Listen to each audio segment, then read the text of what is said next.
1절에서 9절까지 말씀입니다.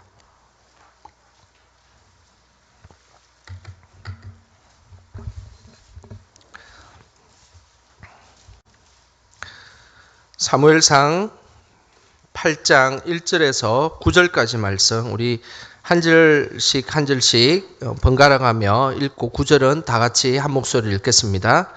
사무엘이 늙음에 그의 아들들을 이스라엘 사사로 삼으니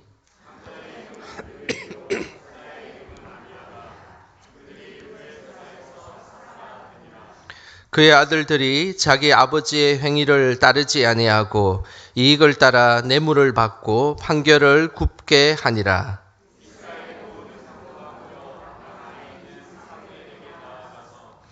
그에게 이르되 보소서, 당신은 늙고 당신의 아들들은 당신의 행위를 따르지 아니하니 모든 나라와 같이 우리에게 왕을 세워 우리를 다스리게 하소서 한지라.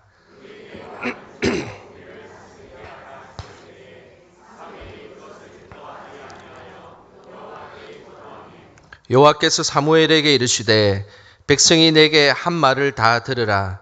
이는 그들이 너를 버림이 아니요 나를 버려 자기들의 왕이 되지 못하게 함이니라.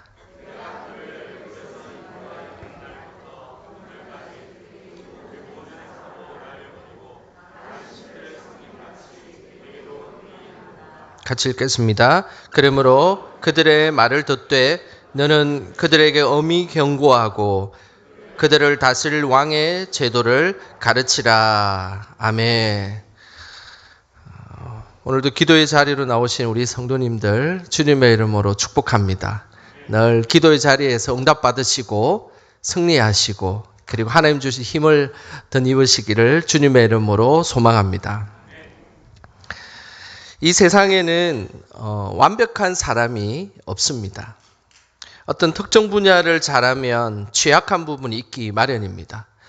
세계적으로 성공한 사람들은 모든 것에 완벽할 것 같지만 사실은 그렇지 않습니다. 그들에게도 연약한 부분이 있습니다. 세계적으로 유명한 사람들을 연구한 책이 있습니다. 이 책의 제목은 세상에 완벽한 사람은 없다라는 책입니다. 이 책에는 우리가 잘 알고 있는 세계적인 사람들이 정신적으로 어려움이 있다는 것을 밝히고 있습니다. 화면 한번 볼까요? 화면을 보면 노인과 바다로 유명한 세계적인 작가인 해밍웨이는 늘 불안과 우울 속에 사로잡혀 있었고 이 불안과 우울이 반복되는 조울병을 가지고 있었습니다. 또한 우리가 잘 아는 아브라함 링컨은 우울증을 가지고 있었습니다. 또한 이순신 장군은 항상 완벽을 추구하는 강박증적인 증상을 가지고 있었습니다. 뿐만 아니라 세계 최고의 기업을 만든 애플의 스티브 잡스는 다른 사람의 마음을 잘 이해하지 못하는 공감 결여의 나르시시즘을 가지고 있었습니다. 그리고 세계에서 무서울 것이 없이 지냈던 역사의 대왕이었던 알렉산더 대왕은 늘 불안과 공포증을 가지고 살았던 인물이었습니다. 이처럼 우리 일반인들이 범접하기 힘든 세계 최고의 사람들, 이들은 연약함을 가지고 있었고 그들에게도 부족함이 있었습니다. 그것은 믿음의 사람에도 마찬가지입니다. 우리는 완전한 존재가 아닙니다. 우리는 완전하신 하나님만을 바라보는 존재입니다. 그래서 불완전하지만 완전하신 하나님을 바라볼 때 그제서야 우리가 이 땅을 온전히 살아갈 수가 있는 것입니다. 늘 불완전하지만 완전하신 하나님만 의지하는 저와 여러분 되시길 주님의 이름으로 축복합니다. 성경에는 믿음의 사람 중에 완벽하게 흠이 없는 것처럼 보이는 사람들이 많이 등장합니다. 그 중에서 구약 성경에 사무엘이 있습니다. 사무엘은 어린 시절부터 제사장 훈련을 받았고 늘 완벽한 모습을 보였습니다. 그리고 평생 흠잡을 만한 행동을 하지 않았습니다. 이 사실에 대해서 사무엘상 12장 3절에는 이렇게 증언하고 있습니다. 내가 여기 있나니 여호와 앞과 그의 기름 부음을 받은 자 앞에서 내게 대하여 증언하라. 내가 누구의 소를 빼앗았느냐, 누구의 나귀를 빼앗았느냐, 누구를 속였느냐, 누구를 압제하였느냐, 내 눈을 흐리게 하는 뇌물을 누구의 손에서 받았느냐. 그리하였으면 내가 그것을 너희에게 갚으리라 하니. 이 말은 사무엘이 자신의 말년에 백성들에게 했던 말입니다. 사무엘은 하나님 앞에서 한치의 부끄러운 일을 행한 적이 없었다라고 고백하고 있습니다. 어떤 동물도 빼앗은 적이 없고 누구를 속이거나 압제한 적이 없고 그리고 뇌물을 받은 적이 없다라고 고백하고 있습니다. 혹시 내가 실수한 것이 있다면 내가 다 갚겠다라고 고백하였습니다. 이처럼 사무엘은 평생 자신을 지켜봐온 백성들 앞에서 정말로 당당했고 그리고 실제 잘못을 한 적이 없는 그야말로 완벽한 인물이었습니다. 하지만 사무엘 역시도 완전하지 않았습니다. 사무엘에게도 연약한 점이 있었습니다. 그 연약한 점을 3절에 이렇게 말씀하고 있습니다. 우리 3절 같이 함께 읽어보겠습니다. 그의 아들들이 자기 아버지의 행위를 따르지 않고 이익을 따라 뇌물을 받고 판결을 굽게 하니라. 사무엘의 약점은 바로 자녀의 문제였습니다. 2명의 아들들이 있었습니다. 이들은 사무엘 모습을 그대로 따르지 않았습니다. 이들이 잘못하고 있는 것은 2가지였습니다. 하나는 뇌물을 받는 것이었고 그리고 판결을 부당하게 한 것이었습니다. 뇌물을 받는 것은 성경에서는 매우 엄격하게 금지하고 있습니다. 에스겔서 22장 12절에 보면 뇌물 받는 것은 오히려 무고한 피를 흘리게 하는 것이다 라고 이야기할 정도로 뇌물은 정말 하나님 앞에서 잘못된 것임을 분명하게 말씀하고 있습니다. 뿐만 아니라 사무엘의 아들들은 판결을 부당하게 했습니다. 이스라엘에서 판결이라는 것은 단순한 법을 집행하는 것이 아닙니다. 하나님의 말씀을 실천하느냐, 실천하지 않느냐의 문제인 것입니다. 그래서 사사시대의 판결은 곧 하나님의 말씀이 기준이기 때문에 그 말씀을 지키느냐, 지키지 않느냐는 매우 중요한 기준이었습니다. 이처럼 사무엘의 아들들은 뇌물을 받고 그리고 말씀을 제대로 지키지 않았습니다. 이것이 사무엘의 큰 오점이었습니다. 농사 중에 가장 힘든 농사가 무슨 농사입니까? 자식 농사입니다. 곡식 농사는 농부가 씨를 뿌리고 고생과 정성을 기울이면 좋은 추수를 할 수가 있습니다. 그런데 자식 농사는 부모가 노력한 만큼 잘 되지 않습니다. 그래서 누구든 자식 문제에 대해서 자신 있게 이야기하는 사람은 사실상 많지 않습니다. 사무엘은 자녀를 낳았을 때 하나님 앞에서 믿음의 자녀로 성장하기를 원했습니다. 사무엘이 2 자녀에게 이름을 지어준 걸 보면 알 수 있습니다. 우리 2절 말씀 같이 함께 읽어보겠습니다. 장자의 이름은 유엘이요 차자의 이름은 아비야라. 그들이 브엘세바에서 사사가 되니라. 사무엘의 장자의 이름은 요엘이었습니다. 이 요엘이라는 뜻은 여호와는 하나님이다 라는 뜻입니다. 그리고 차자의 아이의 이름은 아비야였습니다. 이것은 하나님은 아버지시다라는 의미입니다. 이건 뭘 의미하겠습니까? 사무엘은 2 아들이 모두 하나님만을 모시고 하나님만을 섬기는 그런 자녀가 되기를 원해서 어린 시절에 태어날 때 그 자녀의 이름을 요엘과 아비야라고 이름을 지어준 것입니다. 저희 집에도 3명의 아들이 있습니다. 그래서 이 아들이 다 예수님처럼 살아라고 아들의 이름을 다 예자 돌림으로 지었습니다. 예울이, 예솔이, 예온이. 이 예울이라는 이름은 예수님 같은 울타리가 되어라라고 해서 예울이라고 이름을 지었습니다. 그리고 예솔이는 예수님 같은 푸른 소나무가 되어라라고 그래서 예솔이라 이름을 지었고 막내 예온이는 예수님 같은 온전한 사람이 되어라라는 의미에서 예온이라고 이름을 지었습니다. 자녀들에게 이렇게 이름을 짓는 것은 부모들이 믿음으로 살 것을 기도하는 마음으로 다 지은 이름이지 않습니까? 그런데 문제는 이들이 부모의 소망대로 크지 않는다는 사실입니다. 더 큰 문제는 자녀의 잘못으로 인해서 부모들이 약점에 잡히게 되어 있다는 것입니다. 사무엘은 평생 완벽한 믿음 생활과 흠잡을 데 없는 이스라엘의 지도자로 살았습니다. 하지만 그의 아들들은 사무엘과 전혀 다른 삶을 살았습니다. 이 사실에 대해서 세상은 가만두지 않았습니다. 사무엘에게 이스라엘 지도자 장로들이 찾아왔습니다. 그러면서 5절에 이렇게 말을 하는 것이었습니다. 우리 5절 말씀 같이 함께 읽어보겠습니다. 그에게 이르되 보소서 당신은 늙고 당신의 아들들은 당신의 행위를 따르지 아니하니 모든 나라와 같이 우리에게 왕을 세워 우리를 다스리게 하소서 한지라.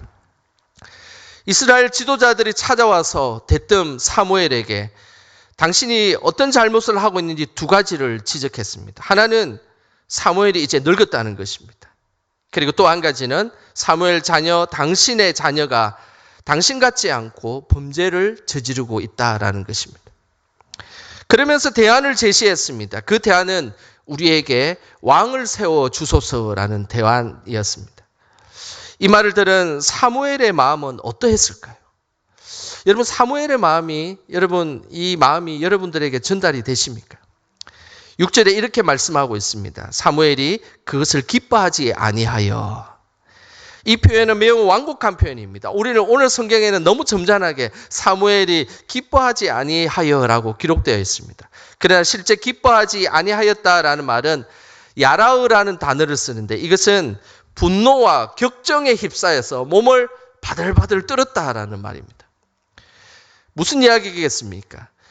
사무엘의 그 잘못들 그리고 자녀의 잘못들을 지적하자 사무엘이 이스라엘 지도자들 앞에서 바들바들 몸을 떨며 분노했다라는 표현입니다.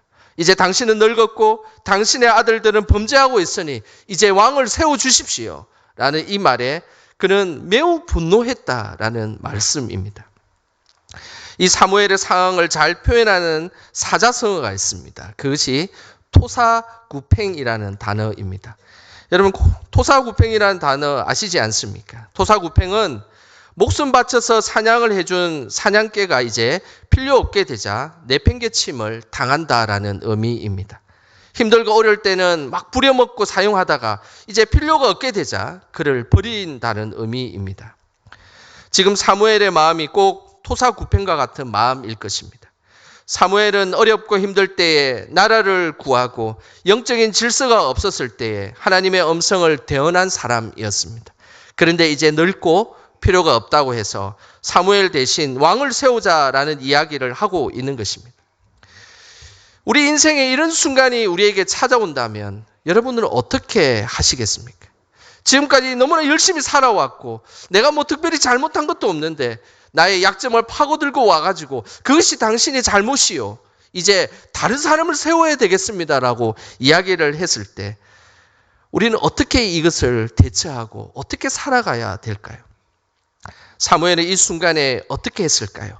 6절에 그 내용이 나옵니다. 우리 6절 같이 함께 읽어보겠습니다.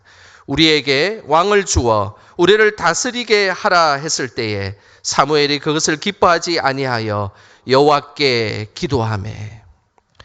이런 억울하고 힘든 순간에 사무엘은 무엇을 하였다라고 기록하고 있습니까?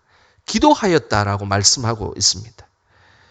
우리는 우리의 뜻대로 일이 진행되지 않을 때가 있습니다. 그리고 나와 상관없이 갑작스럽게 힘든 일이 찾아올 때가 있습니다.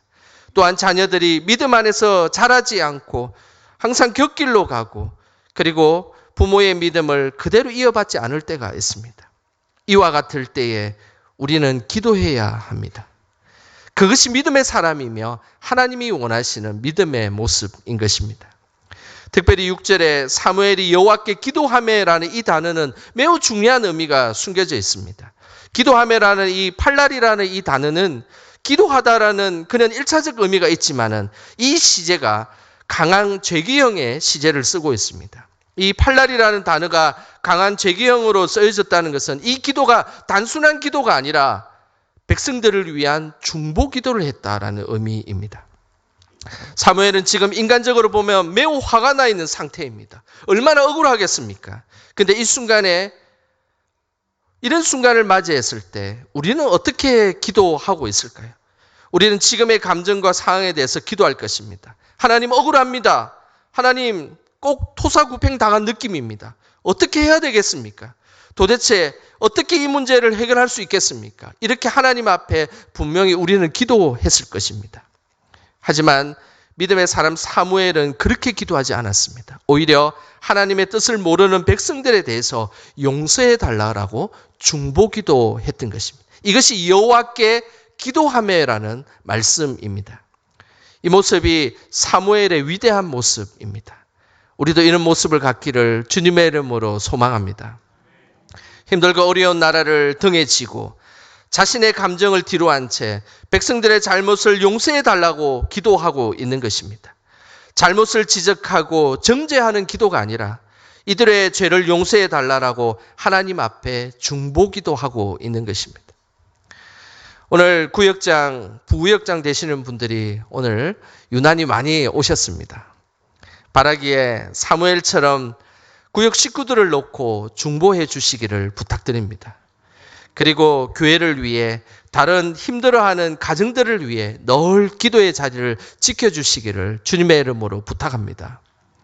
사무엘이 하나님께 기도하자 하나님은 매우 놀라운 이야기를 하셨습니다. 그것이 7절입니다.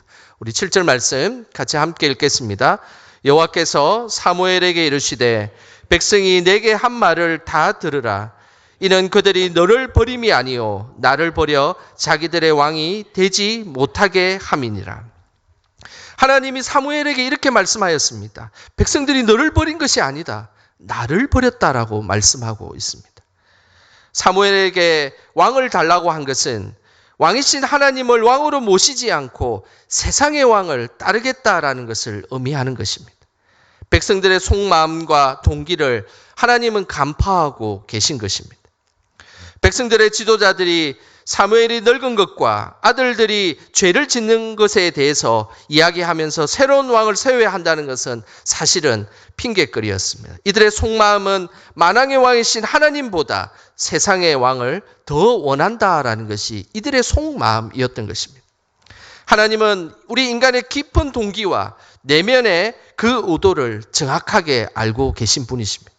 그들이 어떤 문제를 이야기하고 어떤 문제를 비상적으로 말할지라도 그 속에서 중심을 보시는 하나님께서는 그들이 어떤 의도로 이야기하고 있고 어떤 것을 생각하고 있는지를 정확하게 아시고 그 중심을 드러내시는 분, 그분이 우리의 하나님이십니다.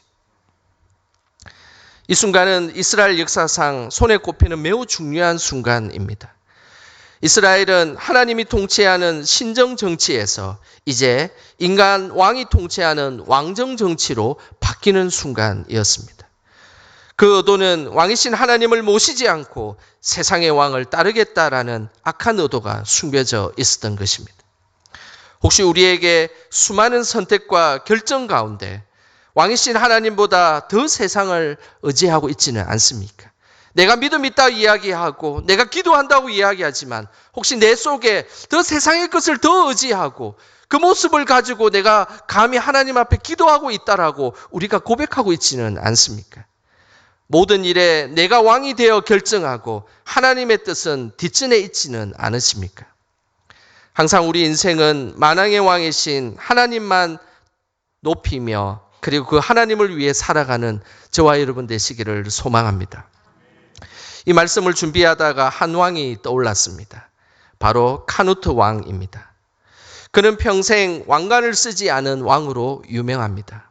어느 날 신하들이 임금님 왜 왕관을 쓰지 않으십니까? 라고 물었습니다.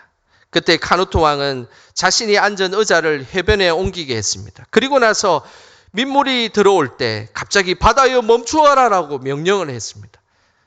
그러니 그 바다가 멈추겠습니까?